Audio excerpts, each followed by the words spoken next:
जय राधा माधव जय कुंज बिहारी, जय राधा माधव जय कुंज बिहारी, जय गोपी जन वल्लभ जय गिरिवर धारी, जय गिरिवर धारी,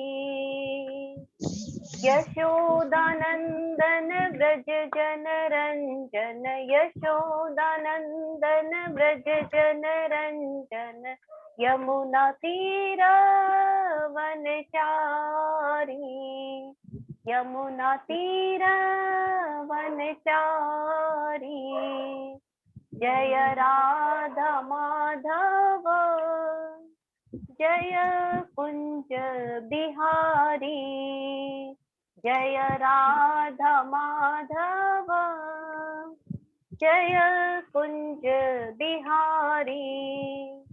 हरे कृष्णा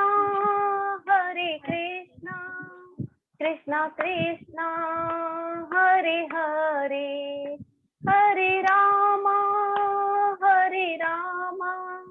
राम राम हरे हरे, हरे कृष्णा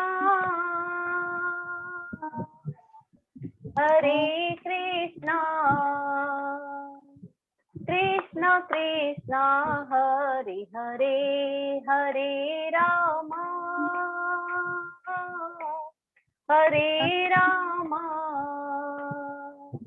राम राम हरे हरे, गोविंद जय जय गोपाल जय जय गोविंद जय जय गोपाल जय जय, राधा रमन हरि गोविंद जय जय, राधा रमन हरि गोविंद जय जय, जय राधा माधव राधे, जय राधा केशव राधे, जय राधा गोविंद राधे, जय राधा श्याम सुंदर राधे, जय राधा गिरिधारी राधे, जय राधा बांके बिहारी राधे, जय राधा कुंज बिहारी राधे, जय राधा मदन मोहन राधे, जय जगन्नाथ बलदेवा जय सुभद्रा, जय पंचतत्व जय पंचतत्व जय पंचतत्व, जय जय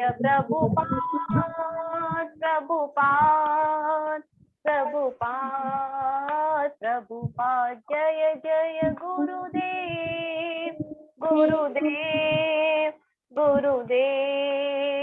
गुरुदेव निताई गौर हरि बोल निताई गौर हरि बोल। संग्राम संकीर्तन की जय, श्री प्रभुपाद की जय। हरि बोल। बहुत बहुत धन्यवाद, बहुत ही सुंदर कीर्तन किया और आशा करता हूँ सभी भक्तों ने बहुत अच्छे से कीर्तन किया। और अजय प्रभु को धन्यवाद, आज हमेशा नए नए विग्रहों का दर्शन करते बहुत अच्छा लगता है, बड़ी हमें आध्यात्मिक प्रसन्नता होती है, खुशी होती है, आनंद आता है। हरि बोल। तो अभी हम लोग मंगलाचरण करते हैं। अजय प्रभु थोड़ा सा एक वो करेंगे, ये म्यूट करेंगे कि भक्तों का वो थोड़ा। ओम अज्ञान तिमिरांधस्य ज्ञानांजन शलाकया चक्षुरुन्मीलितं येन तस्मै श्री गुरुवे नमः।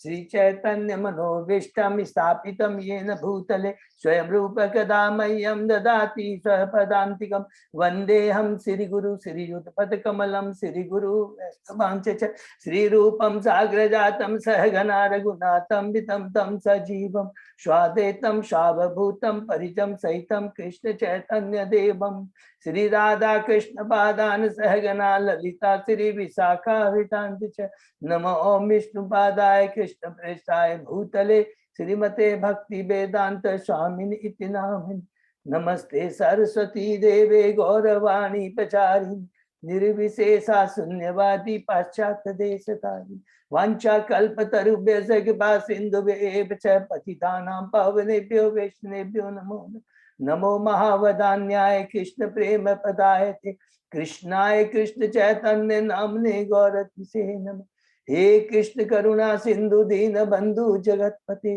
गोपेश गोपिका कांत राधा कांत नमस्तुते तप्त कांचन गौरांगी राधे बिंदाबनेश्वरी विश्वानुसुते देवी प्रणमामि हरि नीलांचल निवासाय नित्याय परमात्मने बलभद्र सुभद्रायां जगन्नाथाय ते नमः जय श्री कृष्ण चैतन्य प्रभु नित्यानंद श्री अद्वैत गदाधर श्रीवासादि गौर भक्तवृंद मुखं करोति वाचालं पंगुलंगे गिरिं यत्कृपातमहं वन्दे श्री गुरुं दीनतारिणं परमानंद माधवं श्री चैतन्येश्वरं हरे कृष्णा कृष्ण कृष्णा हरे हरे हरे राम राम राम। श्री मंगलाचरण की जय, शिला प्रभुपाद की जय। हरे कृष्णा। आज के इस भागवतम अध्ययन कक्षा में चर्चा में सभी भक्तों का हार्दिक स्वागत है। मैं सभी भक्तों के चरणों में अपना दंडवत प्रणाम करता हूँ। भगवान श्री कृष्ण गुरु आचार्य साधु सीनियर डिवोटी असीम कृपा हमारे ऊपर है कि हम सब लोग मिल करके श्रीमद् भागवतम का कई दिनों से अध्ययन कर रहे हैं। और अभी हम लोग भागवतम के 33वें कैंटो के 20वें अध्याय में है, जिसका शीर्षक है मैत्री विदुर संवाद। और उसके पहले जो हमने 19 अध्याय कंप्लीट किए हैं, इसके बारे में हम थोड़ा सा संक्षिप्त में चर्चा करते हैं। पहला अध्याय में विदुर जी, वही विदुर जी का जो अभी देखिएगा यहीं पर विवरण एकदम जो पहला अध्याय में है और ठीक 20वें अध्याय में वही रिवीजन होगा एकदम। पहले अध्याय में क्या है, विदुर जी तीर्थ यात्रा कर करके आते हैं, उद्धव जी से मिलते हैं और प्रश्न करते हैं। दूसरे अध्याय में है भगवान का स्मरण, क्योंकि भगवान के बारे में पूछ रहे हैं विदुर जी, भगवान का स्मरण आता है उद्धव जी को, और वो वृंदावन की जितनी लय उनका वर्णन करते हैं। तीसरे अध्याय में वृंदावन के बाहर की लीला का वर्णन करते हैं। और चौथे अध्याय में विशेष रूप से उद्धव जी विदुर जी को बताते हैं कि उनके ऊपर भगवान की कितनी विशेष कृपा थी कि स्वयं भगवान कहते हैं कि हे उद्धव, तुमने मेरे याचना की थी, मुझसे मिलने की, मेरी संगति की याचना की थी, और वो फल तुम्हें आज मिला है। और तुम्हें वो दिव्य ज्ञान दूंगा जो अर्जुन को भगवद गीता में और ब्रह्मा जी को श्रीमद् भागवतम में चतुश्लोकी भागवतम से हमने नहीं दिया। ये ज्ञान तुम जाकर कर करके बद्रिकाश्रम में वहां के ऋषि मुनियों को दो। ये बातें जब बताते हैं तो विदुर जी तुरंत कहते हैं मुझे भी दिव्य ज्ञान दीजिए। तुरंत उद्धव जी मर्यादा को ध्यान में रखते हुए उन्हें मैत्री मुनि के पास भेज देते हैं, जो कि हरिद्वार में गंगा नदी के तट पर बैठे हुए। शीर्षक है विदुर जी का मैत्री मुनि के पास जाना। 5वें अध्याय में हम जब देखते हैं विदुर जी की मैत्री मुनि से वार्ता, जिसमें विदुर जी मैत्री मुनि से बहुत सारे प्रश्न करते हैं। पहला प्रश्न रहता है कि जीव को वास्तविक आनंद किस में आता है?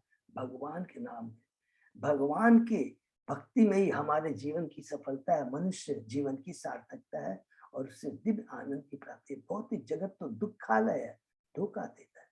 और उसके बाद वो मैत्री मुनि से भगवान की सृष्टि लीला के बाद कौन सी सर्ग के बारे में पूछते हैं कि भगवान ने किस प्रकार ये विराट रूप की सृष्टि की। उद्धव जी मैत्री मुनि उसका जवाब देते हैं और किस प्रकार 23 एलिमेंट की उत्पत्ति होती है उसका वर्णन करते हैं। 6ठे अध्याय उसके अंदर जब 23 एलिमेंट क्रिएट हो जाते हैं तो शेष देवता भगवान से प्रार्थना करते हैं कि उनको गाइड कीजिए, उन पर कृपा कीजिए, जिससे कि आपका जो उद्देश्य हम बद्ध जीवों को हमको प्रकट करने का वो हम पूरा कर सके। भगवान प्रसन्न होते हैं। 6ठे अध्याय में प्रवेश करते हैं विश्व रूप की सृष्टि, जिसमें भगवान प्रसन्न होकर अपनी विभक्त शक्ति भेजते हैं, अंतरंगा सॉरी बहिरंगा शक्ति भेजते हैं, और जिस काल शक्ति भेजते हैं, जिससे 23 एलिमेंट 1000 वर्षों तक अमलगढ़ होकर विश्व रूप की सृष्टि होती है, और तब उसके अंदर में जाकर गर्भोदक विष्णु प्रवेश करते हैं। लेकिन यहाँ पर समाप्त हो जाता है हमारी सृष्टि चक्र के बारे में। 7वें अध्याय में अब और अन्य प्रश्न करते हैं विदुर जी मैत्रेय मुनि से ईश्वर तत्व, जीव तत्व के बारे में, ब्रह्मा जी के बारे में, ब्रह्मा जी के पुत्रों के बारे में, मनुओं के बारे में, मनुओं के पुत्रों के बारे में पूछते हैं। ये केवल प्रश्न है इसका। 8वें अध्याय में अब हम लोग हमने जो पढ़ा, जैसे विश्व रूप की जब सृष्टि हो गई है, कारणोदक विष्णु ने असंख्य ब्रह्मांड उत्पन्न कर दिए। अब वही कारणोदक विष्णु अपने को एक्सपांशन करेंगे, किसमें? गर्भोदक विष्णु के बाद रूप में एक्सपांड करके एक एक ब्रह्मांड के अंदर अब गर्भोदक विष्णु प्रवेश करेंगे। अब उस गर्भोदक विष्णु से किसका प्राकट्य होगा? ब्रह्मा का प्रकट हो गया। तो 8वें अध्याय का शीर्षक है कि किस प्रकार गर्भोदक विष्णु से ब्रह्मा का प्राकट्य होता है, और ब्रह्मा जी भगवान की स्तुति करते हैं, भगवान हृदय में उनको दर्शन देते हैं, भगवान के मुख का, भगवान के पीताम्बर सुंदर वर्णन। 9वें अध्याय में ब्रह्मा जी की स्तुति है भगवान से कि आपने मुझे सृष्टि करने का कार्य दिया है, बहुत दुर्लभ है। क्यों? इसमें रजोगुण से क्या है? सृष्टि होती है, सतोगुण से पालन होता है, और तमोगुण से संहार होता है। ब्रह्मा विष्णु में ये बहुत मुश्किल है। भगवान कहते हैं तुमने मेरी तपस्या की है, घबराओ मत, रजोगुण तुम्हारे बगल तक फटक नहीं पाएगा। इतना विश्वास दिलाते हैं ब्रह्मा जी को। और उसके बाद में हम आगे 10वें अध्याय में प्रवेश करते हैं। हमने पढ़ा सृष्टि के विभाग, किस प्रकार हमने पढ़ा सृष्टि के विभाग, जिसके अंदर में संक्षिप्त में पढ़ा हमने प्राकृतिक सृष्टि और वैकृतिक सृष्टि। प्राकृतिक मीन सर्ग, और वैकृतिक सृष्टि का मतलब विषय ब्रह्मा जी के द्वारा। इसमें संक्षेप में पढ़ा किस तरह अलग अलग पेड़ पौधे, कई तरह के पेड़ पौधे, कई तरह के पशु पक्षी जानवर, इसकी कई तरह के मनुष्य और देवता कैसे ब्रह्मा जी उत्पत्ति करते हैं। अर्थात उत्पत्ति का मतलब होता है ऑलरेडी जो कारणोदक विष्णु ने विश्व रूप की सृष्टि कर दी है, तीनों लोक 14 भुवनों को बनाने, और केवल ब्रह्मा जी उनको उनके कर्म स्वभाव के साथ उन्हें स्थापित करते हैं। हमेशा याद रखेंगे, एकदम कंसेप्ट। 12वें अध्याय में प्रवेश करते हैं, 11वें अध्याय में प्रवेश करते हैं हम लोग कि किस प्रकार परमाणु से काल की गणना है, जिसमें समय के बारे में, मनुओं के बारे में, युगों के बारे में, कल्प के बारे में, माने ब्रह्मा जी के एक दिन को कल्प कहते हैं। ब्रह्मा जी की आयु का तुलना हुआ भगवान की आयु से, जो केवल 1 सेकंड 1 निमेष से भी कम है। और किस प्रकार ब्रह्मांड का पूरा व्यास है, डायामीटर पूरा कहते हैं, और किस प्रकार एक परत दूसरे परत से 10 गुना मोटी होती है, ये वर्णन है। तो 12वें अध्याय में प्रवेश करते हैं चतुष्कुमारों और अन्यों की सृष्टि, जिसमें प्रथम 5 अविद्या, तमह, मोह, महामोह, तमिश्रम, अंध तमिश्रम के बारे में हमने पढ़ा। ये फिर आएगा दोबारा है, तो इसको अविद्या बोलते हैं। उसके बाद अपने विद्या अर्थात चतुष्कुमारों को उत्पन्न किया। फिर रुद्र को क्यों उत्पन्न किया? क्योंकि चतुष्कुमार ब्रह्मा जी के आदेश का पालन करने के लिए मना कर देते हैं, इसलिए ब्रह्मा जी को क्रोध आता है। याद रखेंगे ये सब भगवान की लीला है, और उससे रुद्र उत्पन्न होते हैं जो कि सृष्टि न करके उत्पाद करते हैं। तो ब्रह्मा जी ने कहा तुम लोग तपस्या करो, तुम्हें जनसंख्या बढ़ाने की दरकार नहीं। फिर वो 10 पुत्र उत्पन्न करता है, वशिष्ठ, अंगूरा, मृषि, अलग अलग मुनियों को, और एक नारद जी को उत्पन्न करते हैं जो उनके मस्तिष्क से उत्पन्न होते हैं। और किस प्रकार ब्रह्मा जी अपनी पुत्री के प्रति आसक्त होते हैं। एक हम बद्ध जीवों के लिए शिक्षा के लिए माया कितनी प्रबल है, और ब्रह्मा जी शर्मिंदा होते हैं, लज्जित होते हैं, उस कलुष चेतना को त्याग कर करके, तामसिक चेतना को त्याग कर करके सात्विक चेतना में आते हैं, और वेदों की उत्पत्ति करते हैं। और अंत में हमने पढ़ा किस प्रकार वो एक कपल को उत्पन्न करते हैं, स्वयंभू मनु और शतरूपा। 13वें अध्याय में प्रवेश करते हैं। फिर गर्भोदक विष्णु का अवतार प्राकट्य, इसके अंदर में जब मनु सृष्टि करने के लिए तैयार हो जाते, कौन? स्वयंभू मनु, जो कि वो जब सृष्टि करने के तैयार हो जाते हैं, लेकिन सृष्टि करने के पहले देखते हैं पृथ्वी नहीं है, तो ब्रह्मा जी थोड़ा सा चिंतित होते हैं। भगवान कृपा करते हैं, उनके नासिका से प्रकट होते हैं, और वही बड़ा अवतार जिसको श्वेत बरा कहते हैं। और ये प्रथम बड़ा अवतार स्वयंभू मनु के, प्रथम मनु है स्वयंभू मनु, और प्रथम स्वयंभू मनु के काल में ये बड़ा अवतार हुआ जिनको कहते हैं श्वेत बरा, और उन्होंने पृथ्वी का उद्धार किया। और छठवें मनवंतर में, जिसको चतुष्मंत्र कहते हैं, जिसके अंदर में एक गर्भ रहा है, जो इन्होंने पृथ्वी का उद्धार किया प्लस हिरण्याक्ष का वध किया। ये दोनों का वर्णन यहाँ पर है।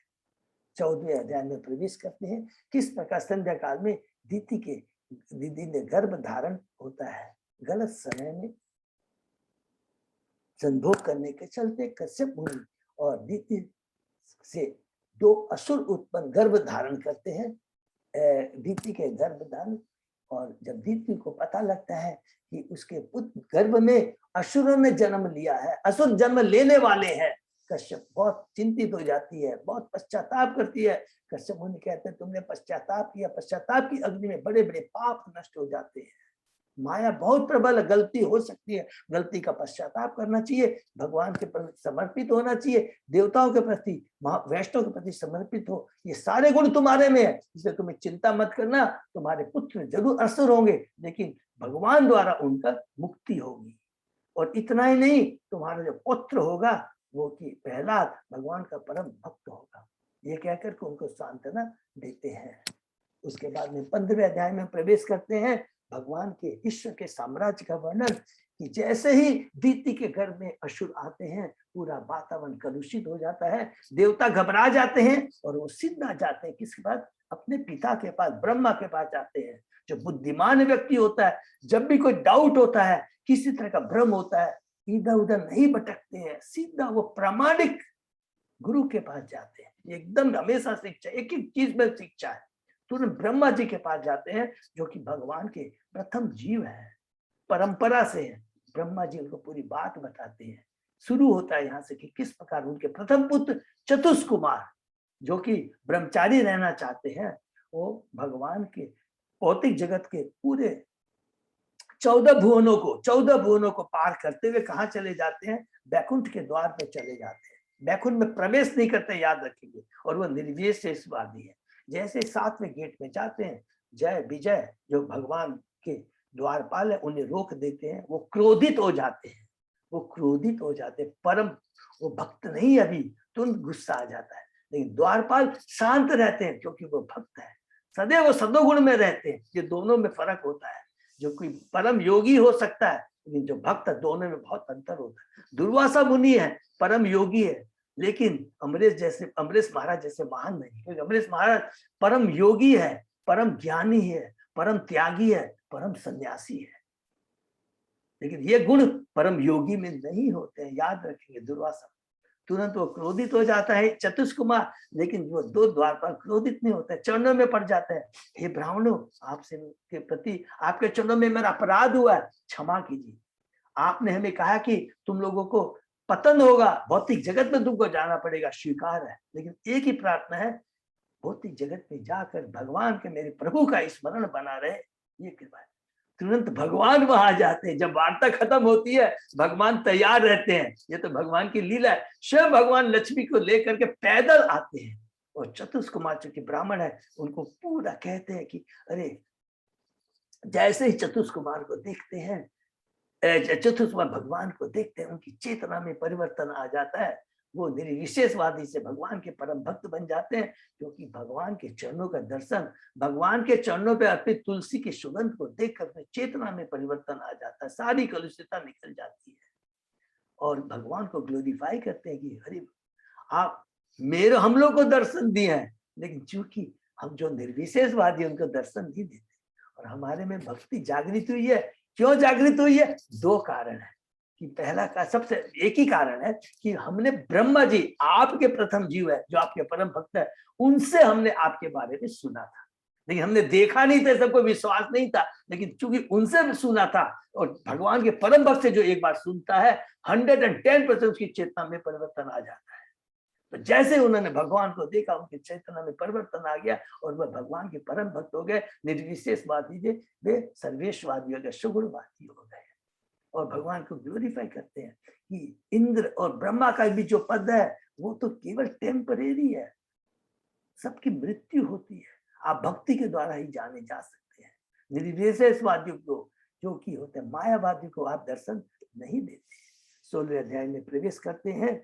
हमने पढ़ा कि किस प्रकार मुनियों द्वारा जय वैकुंठ के जो द्वारपाल है जय विजय को अभिशाप देते हैं।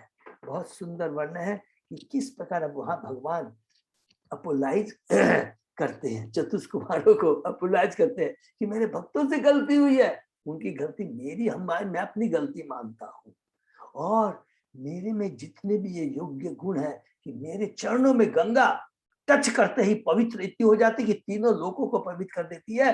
चंडाल एक बार मेरे हरि नाम का कीर्तन करता है, वो भौतिक परम वैष्णव बन जाता है और भौतिक जगत को पार कर मेरे धाम को जाता है।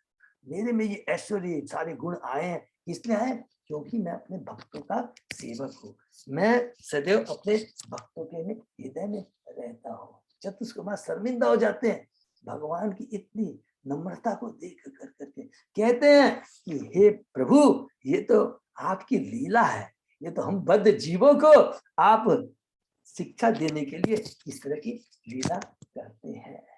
कर करके उनको ग्लोरीफाई करते हैं और फिर कहते हैं कि आपकी ये जो लीला है, इससे आपकी इसके आपका पद प्रसिद्धि शक्ति घटती नहीं है, बल्कि और आपकी लीला आनंदमय हो जाती है, दिव्य लीला होती है। आप कोई रूप में भी आ जाते हैं, शुकर अवतार में आ जाइए, मत्स्य अवतार में आ जाइए, कितने ही आप कोई भी सेवा ले लीजिए, आप युधिष्ठिर महाराज की उसमें आपने कौन सी सेवा ली? भक्तों के पांव प्रक्षालन की सेवा ली है। जो कुछ भी ले ले, जो भी आप कार्य कर ले, इससे आपकी प्रसिद्धि शक्ति घटती नहीं है, बल्कि आप अपनी दिव्य लीलाओं का प्रदर्शन करते हैं, इस तरह की अलग अलग लीलाएं कर कर कर कर। और अंत में भगवान कहते हैं कि चतुष्कुमार वास्तव में चीजें मेरे द्वारा पहले से ही स्थापित थी, ये मेरे द्वारपाल हैं, भौतिक जगत में जाएंगे लेकिन सदैव इनको मेरा चिंतन बना रहेगा और भद्र जल्द ही मेरे धाम में आएंगे। ये सारी बातें ब्रह्मा जी किसको बता रहे हैं? देवताओं को बता रहे हैं। देवताओं को समझ, और कहते हैं ब्रह्मा जी, क्योंकि ये भगवान द्वारा नियोजित है, इसमें मैं कुछ नहीं कर सकता। कुछ करने का मतलब कि अरे भगवान जो कुछ करेंगे वो परम कल्याण के लिए होता है, और कुछ करने का ही नहीं है, केवल इस लीलाओं का आनंद ही लेना है। ये कह करके 16वें अध्याय में समाप्त करते हैं और फिर हम लोग 17वें अध्याय में प्रवेश करते हैं। हिरण्याक्ष की दिग्विजय जय। 100 साल के बाद में हिरण्यकशिपु हिरण्याक्ष का जन्म होता है और पूरा वातावरण कलुषित हो जाता है, पर्वत हिलने लगते हैं, हवाएं तेजी से बहने लगती है, समुद्र विलाप करने लगता है, नदियां विलाप करने लगती है, गाय दूध की जगह रक्त दे रही है, विग्रह की आंखों से आंसू आए।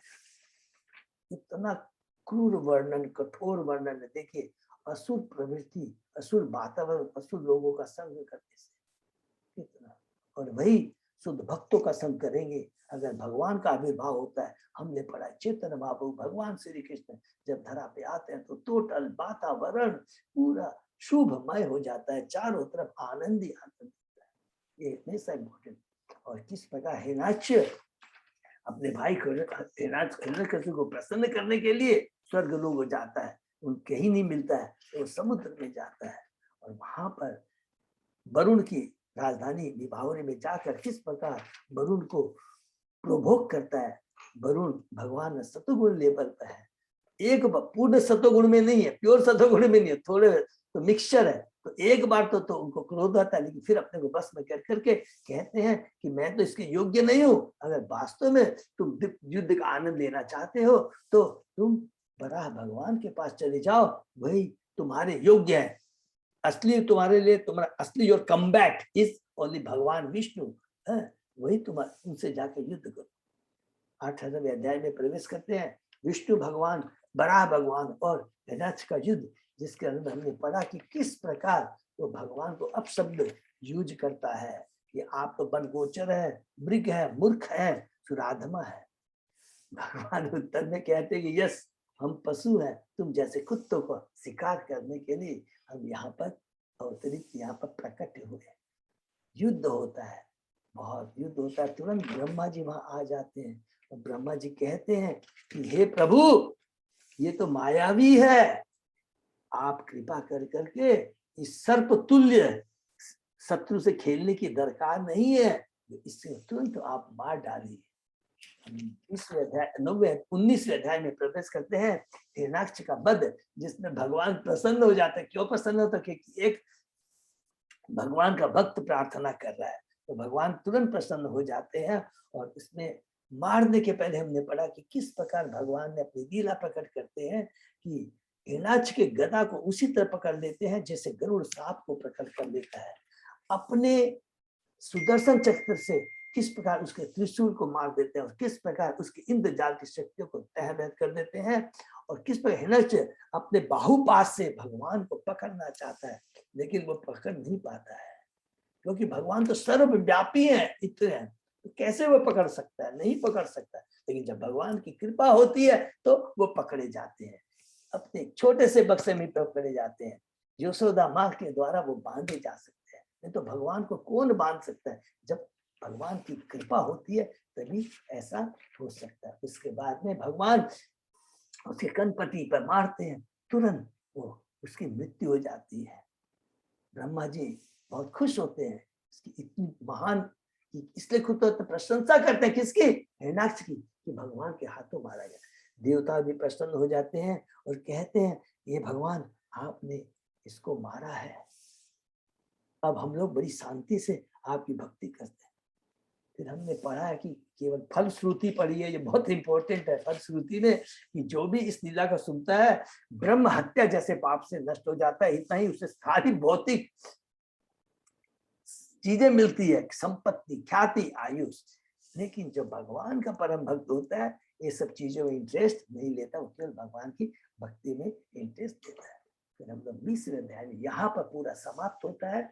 फिर से रिपीट कर लेंगे कि 13वें अध्याय से हमने शुरू किया था बराह अवतार के बारे में, और 19वें अध्याय में आकर के हमने 2 बराह अवतार के बारे में पढ़ा। पहला है प्रथम बराह अवतार, जो स्वयंभु मनु के, जो कि प्रथम मनु उनके काल में हुआ था और पृथ्वी का उद्धार हुआ था। और दूसरे मनु है, दूसरे बराह है जिसको हम बोलते हैं नील बराह, रक्त बराह, जो कि 6वें मनवंतर में चतुर्थ मनु के काल में हुआ था। ये समाप्त होता है। अब हमको आना है बैक टू बैक, माने प्रथम बराह अवतार में, जिसको श्वेत बराह कहते हैं। उस मनु के पूरे वंशज के बारे में डिटेल में यहाँ पर हमको पूर्व 21वें अध्याय से शुरू कर करके पूरे हम लोग 5वें कैंटो के 15वें अध्याय तक जाएंगे, जिसमें स्वयंभु मनु के 5 संतानों का डिटेल में वर्णन है।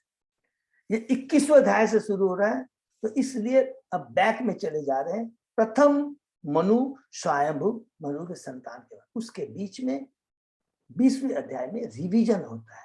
जो भी अभी हमने पढ़ा है कैंटो 3 के अंदर अभी तक, पहले अध्याय से लेकर अभी तक जो पढ़ा है उसका रिवीजन होता है। उसमें क्या होता है कि शौनक ऋषि शुद्ध गोस्वामी से पूछते हैं कि विदुर फिर दोबारा मैत्र मुनि से ब्रह्मा जी के क्लेश के बारे में पूछते हैं। तो हमने पढ़ा कि शौनक ऋषि शुद्ध गोस्वामी से विदुर जी के बारे में पूछते हैं कि वो तीर्थ स्थलों की यात्रा करने से विदुर सारी विषय वासना से शुद्ध हो गए थे।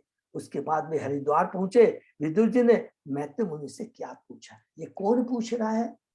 ये शौनक ऋषि सुत गोस्वामी से पूछ रहे हैं। तो यहाँ पर चूंकि तीर्थ यात्रा के बारे में दोबारा वर्णन आया, पहले 3 कैंटो के पहले अध्याय में भी हमने यही पढ़ा था कि जब विदुर जी पूरी यात्रा करके आते हैं तो किससे मिलते हैं? उद्धव जी से मिलते। सेम चीज यहाँ पर रिवीजन हो रहा है, और यहाँ तक जितना सर्ग विसर्ग के बारे में हम लोग यहाँ पढ़ेंगे। तो तीर्थ यात्रा के बारे में प्रभुपाद जी ने बहुत सुंदर बात कही है, हम जरूर रिपीट कर लेते हैं, क्योंकि तीर्थ यात्रा पर जाने का उद्देश्य केवल स्नान करना नहीं होना चाहिए, बल्कि मैत्र जैसे परम साधु की खोज करनी चाहिए, जैसा विदुर जी ने किया।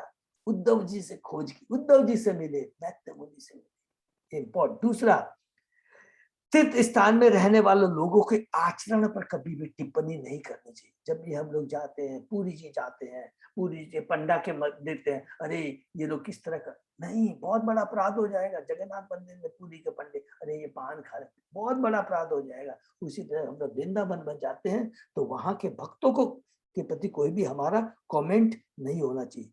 और यदि फिर हमने एक तीसरा पढ़ा, यदि कोई श्रद्धा निष्ठा से आध्यात्मिक मोक्ष चाहता है तो भगवान स्वयं उसे बुद्धि देते हैं। ये बहुत इंपॉर्टेंट है कि वास्तव में हम अपना कल्याण चाहते हैं तो एक बार इच्छा व्यक्त करेंगे तो स्वतः ही भगवान हमें बुद्धि प्रदान करेंगे और हमें गुरु, सत्य गुरु को खोज करने में मदद करेगी। ये तीन चीजें इस श्लोक से पढ़ा। फिर आगे पढ़ा कि तात्पर्य में ये 5वें श्लोक के तात्पर्य में प्रभुपाद जी कहते हैं कि रूप गोस्वामी के बारे में बताते हैं कि कृष्ण से संबंधित कोई भी चीज दिव्य पद पर होती है। ये बहुत इंपॉर्टेंट पॉइंट हमने पढ़ा।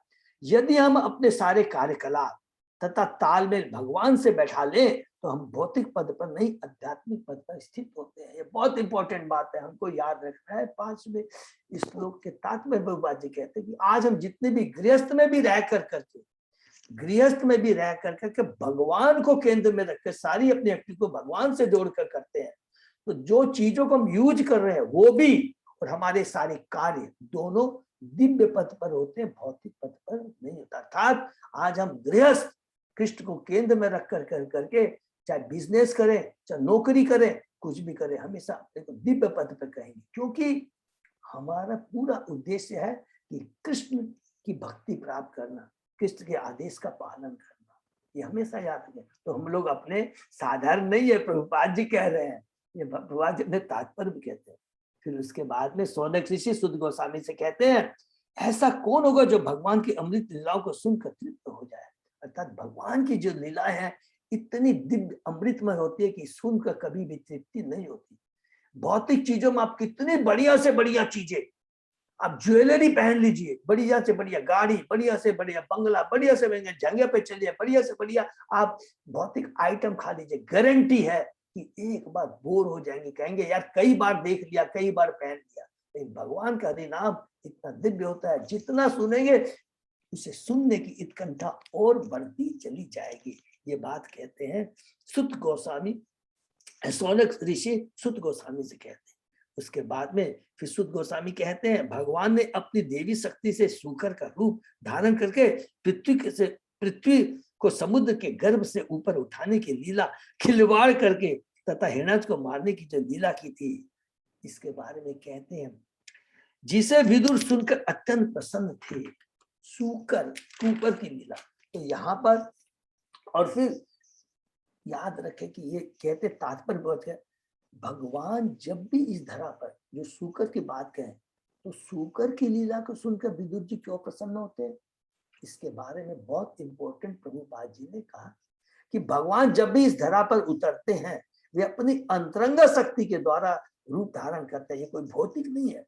और जो भी भगवान का जो आध्यात्मिक होता है, तंत्र शक्ति होता है, वह बड़ा रूप अंतरंगा शक्ति का प्रकट्य है जो कि दिव्य है, वो भौतिक नहीं है। माया इतनी विराट नहीं है कि वह परमेश्वर को प्रसन्न कर सके। दूसरी बात कहते हैं, क्या कहते हैं, पहला चीज तो जब भगवान इस धरा पर आते हैं वो भौतिक उनका नहीं होता, दिव्य होता है। नंबर 2 कहता है कि भगवान इतने महान है कि इवन माया देवी उनको प्रसन्न नहीं कर सकती। क्यों नहीं कर सकती? प्रसन्न करने की शक्ति भगवान ब्रह्म भगवान के अंश, माया भगवान के अंश को प्रसन्न कर सकती है लेकिन भगवान को नहीं कर सकती। क्यों नहीं कर सकती? क्योंकि भगवान शक्तिमान है और जीव माया भौतिक जगत शक्ति है। इसको हमेशा याद रखें। अंत में हमने पढ़ा कि इस प्रकार जब सौनक ऋषि सुत गोस्वामी जी से कहते हैं तो फिर सुत गोस्वामी जी यहाँ से शुरू करते हैं कि अब विदुर जी ने मैत्रेय मुनि से क्या प्रश्न किए। यहाँ से 9वें श्लोक से शुरू होता है। विदुर ने मैत्रेय मुनि से पूछा क्या कि हे मैत्रेय, मैत्रेय कौन है? अव्यक्त मार्गविद। इसको हमेशा याद कर लेंगे कि जो ब्रह्मा ने प्रजापतियों की सृष्टि करने के बाद जीवों की सृष्टि के लिए क्या किया, ये प्रश्न पहला अब विदुर जी का मैत्रेय मुनि से। तो मैत्रेय मुनि को अव्यक्त मार्गविद कहा गया है। तो अव्यक्त मार्गविद कौन होता है?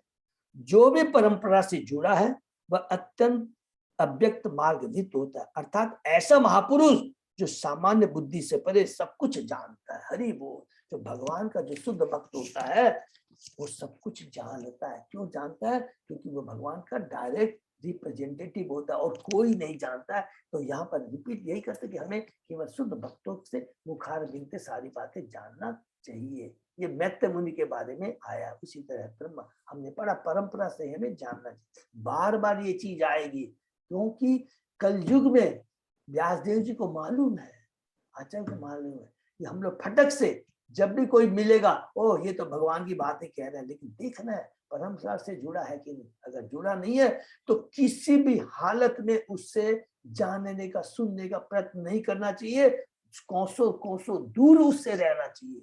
लाभ नहीं और हानि हो जाएगा, आत्मा का हनन हो जाएगा। दूध नहीं, दूध में जैसे सांप अपना मुंह डाल देता है तो विष हो जाता है, विष पीने के बराबर हो जाएगा। यहाँ तक हम पढ़े, उसके आगे हम रात पढ़ते हैं। ओम नमो भगवते वासुदेवाय, ओम नमो भगवते वासुदेवाय, ओम नमो भगवते वासुदेवाय। नारायण नमस्कृत नरं चैव नरोत्तमं देवी सरस्वती व्यासं ततो जयम् उदीरये। नष्टप्रायेषु अभद्रेषु नित्यं भागवत सेवया भगवती उत्तम श्लोके भक्ति भवति नैष्टिकी। आराधयो भगवान ब्रजेश तनय ततधाम वृंदावनम रमया काचित् उपासना रजवधु वर्गेय कल्पिता। श्रीमद्भागवतम प्रमाणम अमलम प्रेमा पुमर्तो महान श्री चैतन्य महाप्रभो मतम इदम तत् आदरो न पर। हरे कृष्णा कृष्ण कृष्ण हरे हरे, हरे राम राम राम हरे हरे। कैंटो 3 अध्याय 20 श्लोक नंबर 10। हाँ प्रभु जी, 10 से। Thank you. हम लोग शुरू करते हैं। शुरू करने के पहले जस्ट टच करते चले जाएंगे कि विदुर जी मैत्र मुनि से वही चीजें पूछ रहे हैं। क्या पूछने का उद्देश्य यही है कि वो दोबारा रिवीजन कर रहे हैं और फिर वो हिरण्यकश्यप का जो वध हुआ है उससे वापस आ रहे हैं। अर्थात वो 6वें मनुकाल से प्रथम किस काल में आ रहे हैं? प्रथम मनुकाल, जिसमें स्वयंभू मनु सतरूपा दो एक कपल का प्रकट ब्रह्मा जी के द्वारा हुआ था। और स्वयंभू मनु की पूरी परंपरा वंशज के बारे में वो अब सुनने जा रहे हैं मैत्र मुनि से। लेकिन उसके पहले रिवीजन हो रहा है। हमने सब कुछ पढ़ रखा है, इसलिए हम तो थोड़ा उसको जस्ट टच करते हुए चले जाएंगे। बीच बीच में कुछ एक्स्ट्रा इंफॉर्मेशन ब्रह्मा जी के जो सृष्टि के बारे में, सर्ग के बारे में थोड़ा सा ही है, विसर्ग के बारे में, ब्रह्मा जी सृष्टि के बारे में लंबा बोला गया है। सारे श्लोक हैं, करीब 13वें श्लोक से लेकर पूरे 53 श्लोक तक विसर्ग के बारे में, और 12 से 15 3 श्लोक में केवल सर्ग के बारे। सर्ग मीन्स कारण। तो ये शुरू में क्लियर रहेगा तो समझने में भूल नहीं होगी। ठीक है, आगे बढ़ते हैं। ये मरीचि आदयो विप्रा यतु स्वयंभुवो मनु देवे ब्रह्मण आदेशात् कथम एतद अभावयम। विदुर ने पूछा, प्रजापतियों मरीचि तो स्वयंभु मनु जैसे जीवों के आदि जनक ने ब्रह्मा के आदेश पर किस प्रकार सृष्टि की और इस दृश्य जगत का किस प्रकार विकास किया। ठीक है ना, सबको याद है ना? प्रजापतियों याद है, ब्रह्मा जी ने हमने पढ़ा था 9वें अध्याय 12वें अध्याय के अंदर में कहा था कि चतुष्कुमार और अन्यों की सृष्टि। और उसमें जब पढ़ा था हमने कि रुद्र जब उत्पत्ति करने लगते हैं जनता बनाने की बजाय, तब ब्रह्मा जी ने 10 और संतानों को उत्पन्न की, जिसमें एक नारद थे और 9 जो ऋषि थे प्रजापति है। उन्हें कहा, याद रखेंगे, कंफ्यूजन नहीं हो। सद्वितीया किम असृजन स्वतंत्रता का उत्कर्मशु अहो स्वित संहत्ता सर्वे इदम स्म कल्पयन। क्या उन्होंने इस जगत की सृष्टि अपनी अपनी पत्नियों के सहयोग से की अथवा वे स्वतंत्र रूप से अपना कार्य करते थे, जाके उन्होंने मिलकर इसकी रचना की। मैत्रेय वाच, अब मैत्रेय पूछ रहे हैं, मैत्रेय जवाब दे रहे हैं ब्रह्मा जी के बारे में। देवेन दुर्वितक्रियेण परेण अनिमिषेण च जात क्षोभात भगवतो महान आशित गुण त्रया। मैत्रेय ने कहा, जब 3 तत्वों के सहयोग का संतुलन जीवात्मा की अदृश्य क्रियाशीलता महाविष्णु तथा काल शक्ति के द्वारा विक्षुब्ध हुआ तो समग्र भौतिकता महत्व तो उत्पन्न हुआ। अर्थात सबको याद आ रहा है ये किसके बारे में बोल रहे हैं? सर्ग के बारे में, कारण दक्षा विष्णु। तो पहले प्रधान, प्रधान से महत्वत्व। यहाँ पर भौतिक सृष्टि के कारण का अत्यंत रोचक वर्णन हुआ है। प्रथम कारण देव अर्थात बद्ध जीव का भाग्य। जो बद्ध जीव इंद्र सुख के लिए झूठा स्वामी बनना चाहता है, उसके लिए भौतिक सृष्टि विद्यमान है। क्योंकि जो भी जीव है उसके कर्म स्वभाव के अनुसार हमने पढ़ा है कि जैसे ही भगवान अपनी कर्ण दक्षा दृष्टि डालते हैं, प्रधान के असंख्य ब्रह्मांड उत्पन्न होते हैं और उसके अंदर में सारे जीवों को स्थापित करते हैं, गर्भाधान करते हैं उनके कर्म स्वभाव के अनुसार। और ब्रह्मा जी क्या करते हैं? उनके कर्म स्वभाव उनको अलग अलग लोकों में और भुवनों में स्थापित करते हैं। किसी को यह नहीं ज्ञात है कि बद्ध जीव ने सबसे पहले कब इस भौतिक प्रकृति पर स्वामित्व प्राप्त करने की इच्छा की, किंतु वैदिक साहित्य से यह ज्ञात होता है कि यह भौतिक सृष्टि बद्ध जीव के इंद्र सुख के निमित्त है। ये भौतिक सृष्टि क्यों की गई? क्योंकि ये बद्ध जीव चाहता था मालिक बनना, कंट्रोलर, इंजॉय बनना चाहता था, इसलिए ये भगवान ने ये बहिरंगा शक्ति बातें भौतिक जगत की सृष्टि। एक सुंदर श्लोक है जिसमें कहा गया कि जब बद्ध जीव अपने आदि कर्तव्य भगवान के प्रति सेवा को भूल जाता है तो वह इंद्र सुख का वातावरण तैयार करता है, जिसे माया कहते हैं, और यही भौतिक सृष्टि का कारण है। भौतिक सृष्टि का कारण क्या है हमें यहाँ पर प्रभुपाद जी देते हैं, और ये कब से हुआ? आदि काल से। इसके बारे में हमें ज्यादा डिस्कस नहीं करना चाहिए। इस श्लोक में एक अन्य शब्द दुर्वित करियेण भी प्रयुक्त है। कोई यह तर्क नहीं कर सकता कि कब और कैसे बद्ध जीव को इंद्र सुख की इच्छा हो, किंतु इसका कारण तो होना ही चाहिए। प्रकृति ही बद्ध जीव के इंद्र सुख के निमित्त वह वातावरण है जिसकी सृष्टि भगवान ने की है। यहाँ यह बताया गया कि सृष्टि के प्रारंभ में प्रकृति सिर्फ भगवान विष्णु द्वारा विक्षुब्ध की जाती है। 3 विष्णुओं का उल्लेख मिलता है। ये तीनों है महाविष्णु या कानोदक्षाय विष्णु, फिर गर्भोदक्षाय विष्णु एवं क्षीरोदक्षाय विष्णु, या इसको कहते हैं पुरुषा अवतार। ठीक है ना? श्रीमद् भागवत के प्रथम विषय में इन तीनों विष्णु की व्याख्या की गई है, और इस श्लोक में भी इसकी भी पुष्टि होती है कि विष्णु सृष्टि के कारण है। भगवत गीता में हमें पता चलता है कि प्रकृति कृष्ण अथवा विष्णु की अध्यक्षता में कार्य करती है, और जब भी और अब भी कार्यशील है, किंतु से भगवान अपरिवर्तित है। भूल से यह नहीं सोचना चाहिए कि चूंकि यह सृष्टि सिर्फ भगवान से उद्भूत, अतः उन्होंने अपने आप को दृश्य जगत में रूपांतरित कर दिया। नहीं, यह भगवान की बहिरंगा शक्ति का प्राकट्य है, और पूरी प्रकृति भगवान के अध्यक्षता में कार्य करती है। वे सदैव अपने सगुण रूप में विद्वान है। भगवान सदैव सगुण में रहते हैं, किंतु यह दृश्य जगत उनकी अचित शक्ति से उत्पन्न होता है। शक्ति की कार्यविधि को समझ पाना कठिन है, किंतु वैदिक ग्रंथों से पता चलता है कि बद्ध जीव अपने भाग्य का स्वयं निर्माता है, और सिर्फ भगवान की अध्यक्षता में प्रकृति के नियमानुसार उसे विशेष देह धारण करना पड़ता है अपने कर्म और स्वभाव के अनुसार। भगवान परमात्मा के रूप में सदैव उसके संग रहता है, उसकी एक्टिविटी को वॉच करता रहता है। जैसी उसकी एक्टिविटी चेतना रहती है, उसी के अनुसार भगवान उसको अगला जन्म प्रदान करते हैं, जैसी चेतना। ठीक है ना? नेक्स्ट, रजय प्रधानात महत त्रिलिंगे देव चोदिता जात ससर्ज भूतादि वियत आदिनी पंचश। जीव के भाग्य की प्रेरणा से रजोगुण प्रधान महत्व से 3 प्रकार का अहंकार उत्पन्न हुआ। फिर सबको रिपीट करने की शायद में कोई दरकार नहीं। अहंकार जो सत्वगुण में है, अहंकार जो रजोगुण में है, अहंकार जो तमोगुण में है।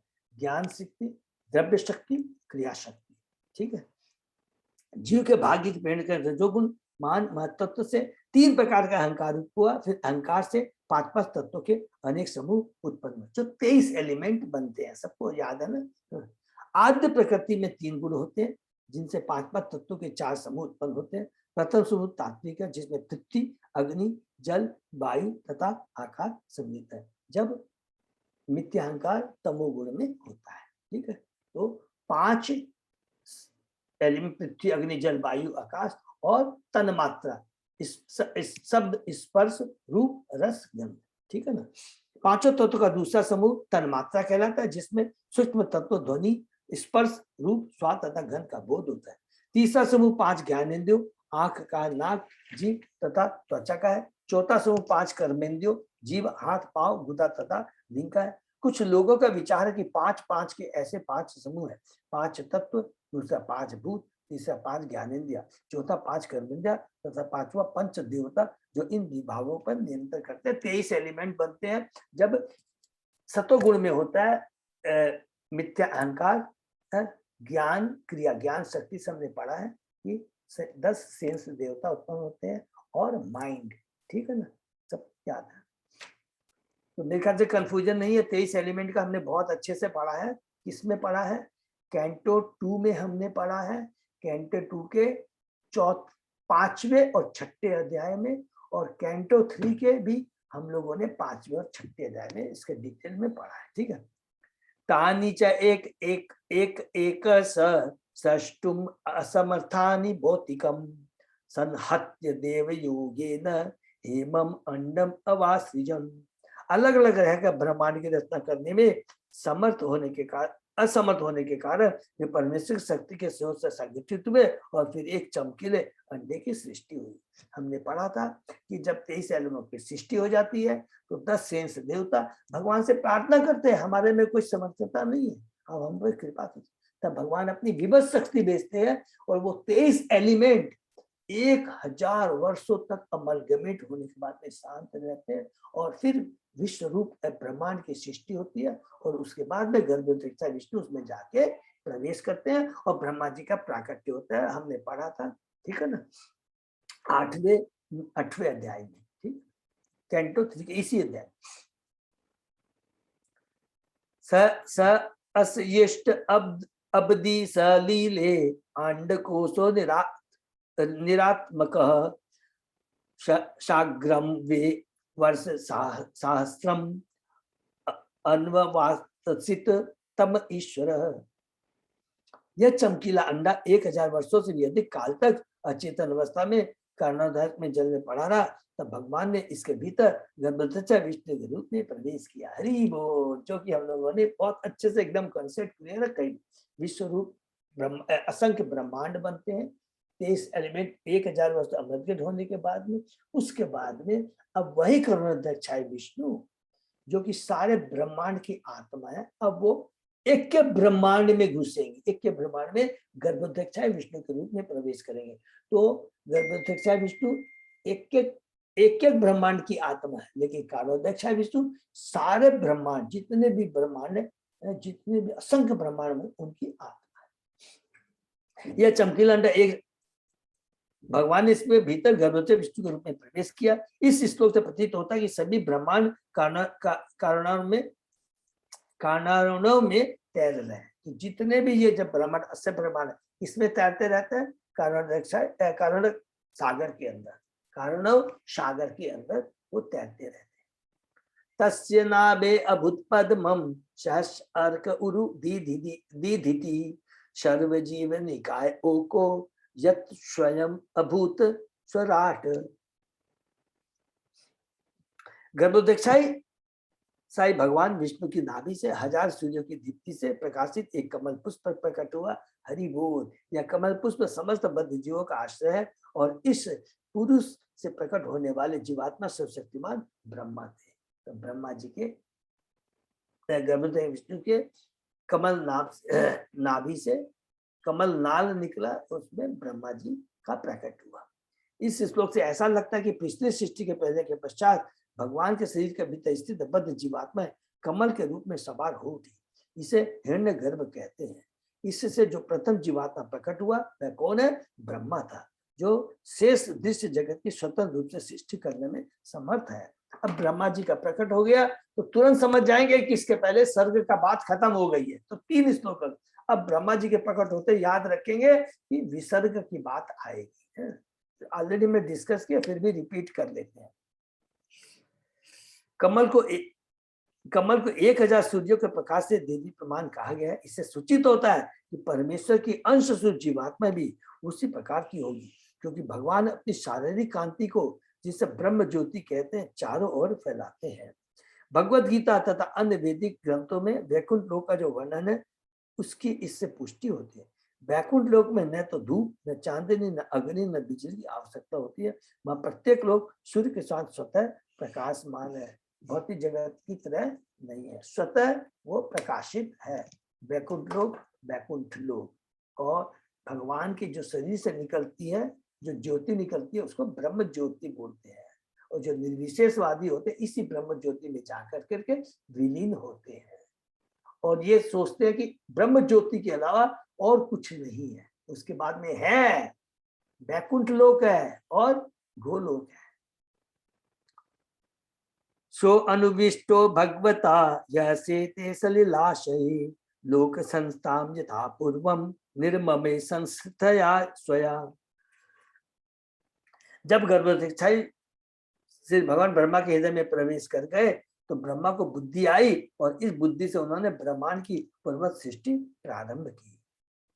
किसी काल विशेष में कारणोदय भगवान विष्णु कारण सागर में शयन करते हैं और अपनी श्वास से जस्ट रिपीट कर रहे हैं। प्रभुपाद जी हम बद्ध जीवों को फिर से रिवीजन करा रहे हैं और अपनी श्वास से हजारों ब्रह्मांड की सृष्टि करते हैं। तब वे प्रत्येक ब्रह्मांड में गर्भवती विष्णु के रूप में प्रवेश करते हैं और अपने पसीने से प्रत्येक ब्रह्मांड के अर्धसात को माने जल से भर देते हैं। शेष आधा भाग शून्य रहता है जिसे बाह्य आकाश अंतरिक्ष कहते हैं।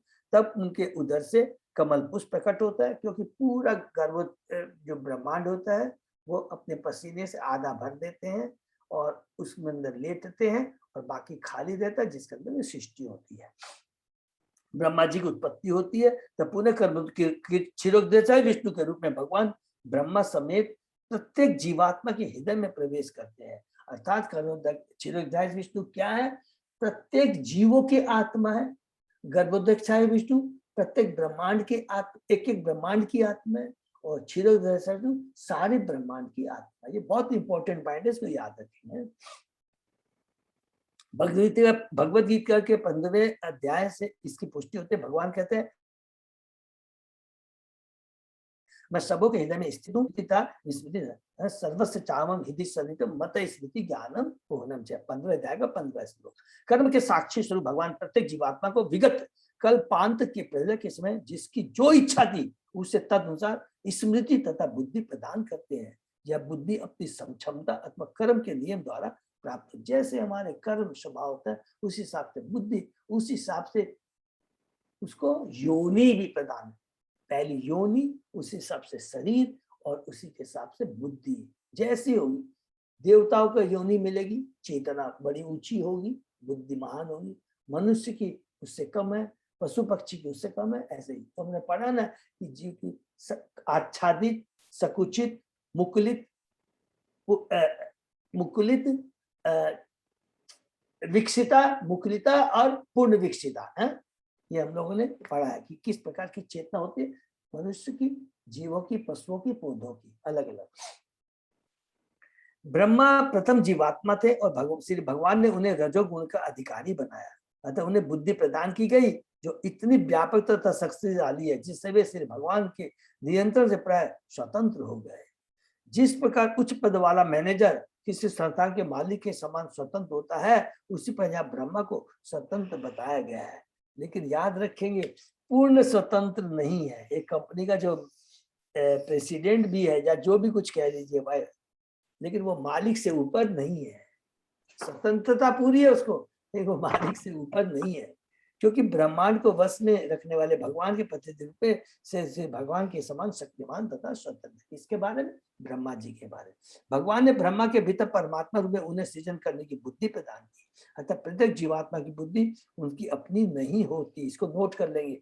अतः प्रत्येक जीवात्मा की बुद्धि अपनी नहीं होती, यह तो भगवान की कृपा है कि मनुष्य सृष्टि करता है। इसी प्रकार से ऐसे अनेक वैज्ञानिक तथा महान कार्य करता है जिनमें अद्भुत सृजन शक्ति है, किंतु वास्तव में वे परमेश्वर के निर्देश के अनुसार ही सृष्टि करते हैं। वैज्ञानिक भगवान के निर्देशन से अनेक आश्चर्य आविष्कार कर सकता है, किंतु उसके वश में न तो यह कि अपनी बुद्धि से वह प्रकृति कठोर नियमों पर विजय पा ले। हरि बोल। न ही भगवान से ऐसी बुद्धि प्राप्त करना समय, क्योंकि तब भगवान की सर्वोच्चता बाधित होगी। हरि। इस श्लोक में कहा गया कि ब्रह्मा ने पूर्ववत ब्रह्मांड की सृष्टि की। इसका यह हुआ कि उन्होंने उसी नाम तथा रूप वाली प्रत्येक वस्तु की सृष्टि की जैसी जैसी कि वे पहले के दृश्य जगत में थी। तो ब्रह्मा जी का कार्य खाली क्या है, क्या बोलते हैं, असेंबलिंग का काम है, असेंबलिंग करते हैं। और जैसे जैसे भगवान ने जो कुछ कर दिया है जीवों को इस भौतिक जगत में प्रधान में पहले प्रकट कर देते उनके कर्म और स्वभाव के अनुसार, याद रखेंगे। और ब्रह्मा जी खाली क्या करते हैं, उनको उनके कर्म स्वभाव के अनुसार में केवल उनको स्थापित करते हैं। बहुत इंपॉर्टेंट बात है। तो ब्रह्मा जी के भी लिमिटेशन है, लेकिन प्रथम जीव है, हम बद्ध जीवों से वो परम पिता है, उनको भगवान ने स्वतंत्रता दी, बहुत बड़ी स्वतंत्रता। लेकिन भगवान परम स्वतंत्र है, स्वराट, जिसको मतलब स्वराट, भगवान परम स्वतंत्र है। ससर्ज छाया अविद्याम पंच पर्वाणिम अग्रतः तामिश्रम अंधतामिश्रम तमो मोह महात्मा। ब्रह्मा ने सबसे पहले अपनी छाया से बद्ध जीवों के अज्ञान के आवरण को शुरू, तो कहां से हम लोग शुरू चले गए कि हम लोग 12वें अध्याय में अब आ गए हैं, जिसमें हमने पढ़ा था कि पहले ब्रह्मा जी ने 5 अविद्या को उत्पन्न किया। तो एक एक को रिलेट करते जाएंगे, ज्यादा समय नहीं लिए। इनकी संख्या 5 है और ये तामिश्रम, अंध तामिश्रम, तमस, मोह तथा महामोह कहलाते हैं। इस भौतिक, याद है ना, तमह, मोह, महामोह, तमिश्रम, अंध तमिश्रम। इस भौतिक संसार में इंद्र तृप्ति के उद्देश्य से जो बद्ध जीव या जीवात्मा आती है वे प्रारंभ में 5 विभिन्न दशाओं से आच्छादित रहती है। पहली दशा है तामिश्र कोश अर्थात क्रोध।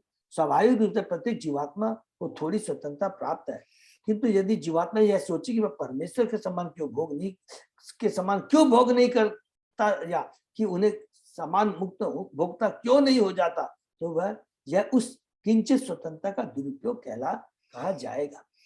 उसका अपनी स्वाभाविक स्थिति को भूलने का कारण क्रोध या द्वेष है। उसमें द्वेष है कि मैं भगवान के समान स्वतंत्र क्यों नहीं हूं, तो उसके चलते वो इस भौतिक जगत में आता है।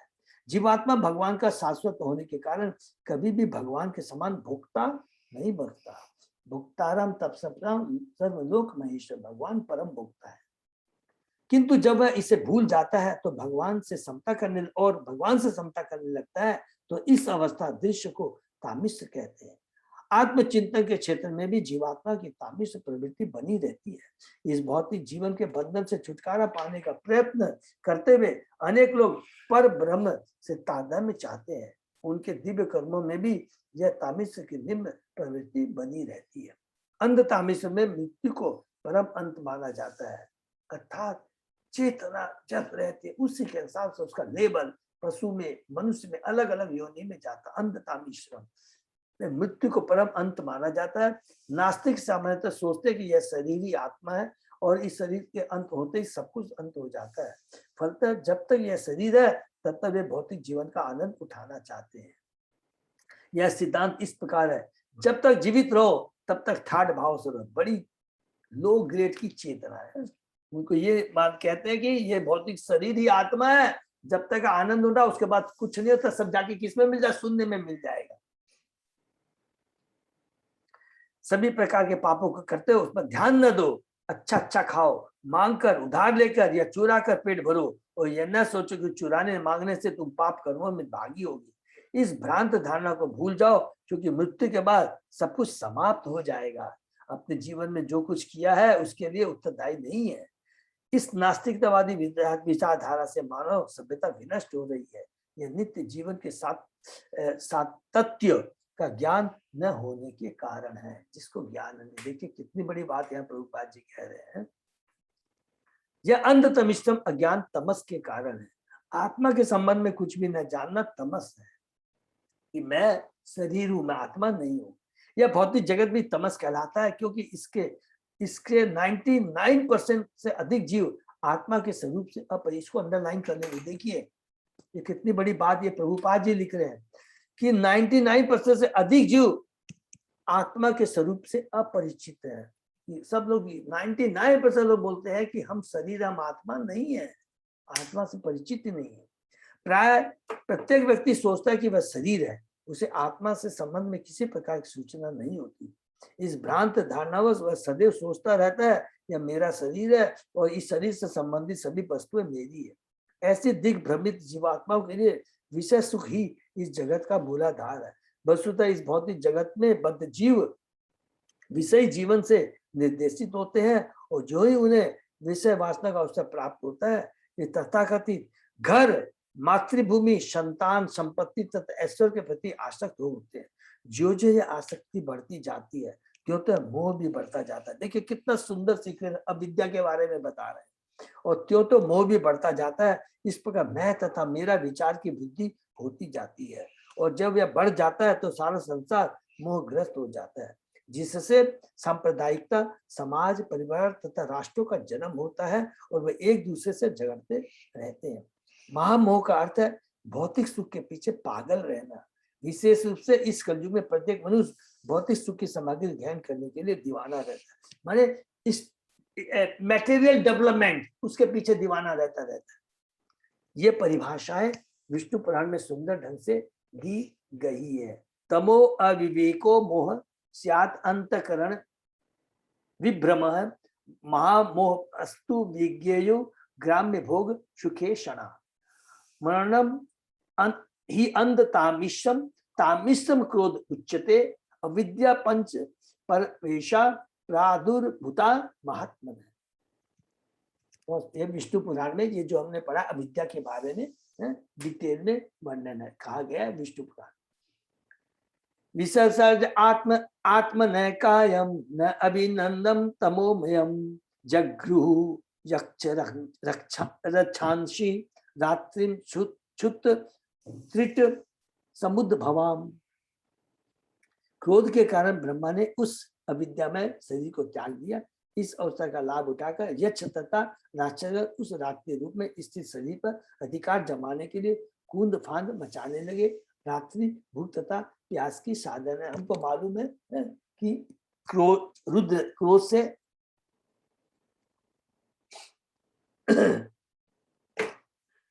रुद्र जो उत्पन्न होते हैं। अब यहाँ पर पूरा डिटेल राक्षस ब्रह्मा जी से अलग अलग जो उत्पन्न होते उसके बाद में छूत तिट भयाम उपसृष्टाते तम। जी 8 हो गया है।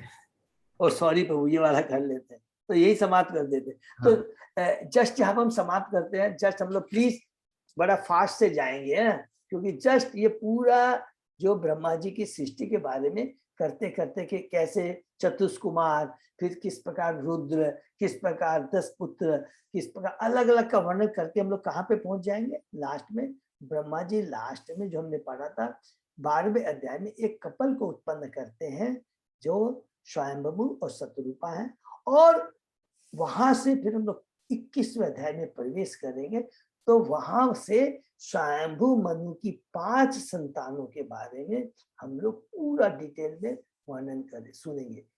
अध्याय अभी जस्ट रिपीट करता है, 21वें अध्याय से लेकर के कैंटो 3 के कैंटो 5 के 15वें अध्याय तक इन 5 संतानों के वंशज का वर्णन है। बहुत सुंदर वर्णन है। स्पेशली देहूति जिसके गर्भ से कपिल भगवान आते हैं, और दूसरा हम पढ़ेंगे ध्रुव महाराज के बारे में जो उत्तानपाद के पुत्र हैं। बहुत सुंदर वर्णन है। इसलिए मैं प्रयत्न कर रहा हूँ कि पूरा कोरिलेट लिंक करने के लिए जिससे कोई भी कंफ्यूजन ना हो, ठीक है ना। तो अभी कल शायद हम लोग समाप्त कर पाएंगे ये जो हम लोग समाप्त मैंने रिवीजन कर पाएंगे 20वें अध्याय में, जो कि कैंटो 3 के प्रथम अध्याय से लेकर के 19वें अध्याय तक में हमने जो कुछ भी पढ़ा है। ठीक है, हरे कृष्णा। हरे कृष्णा प्रभु जी, दंडवत प्रणाम। दंडवत प्रणाम, दंडवत प्रणाम शशि माता। हरे कृष्णा। किसी का कोई प्रश्न? हरे कृष्णा प्रभु जी, दंडवत प्रणाम। हरे कृष्णा प्रभु जी, दंडवत प्रणाम। हरे कृष्णा प्रभु जी, दंडवत प्रणाम। हरे कृष्णा प्रभु जी, दंडवत प्रणाम प्रभु जी। अजय प्रभु कोई भी अनाउंसमेंट है कुछ है? नहीं प्रभु जी,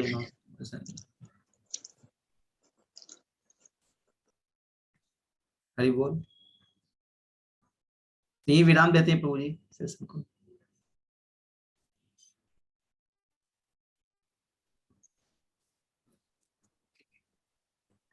हरे कृष्णा। सही भक्तों का बहुत बहुत धन्यवाद। तो आज का सेशन यही विराम देते हैं, कल फिर 7 बजे मिलते हैं। हरि बोल। हरे कृष्ण। दंडवत। हरे कृष्णा हरे कृष्णा, दंडवत प्रणाम सभी।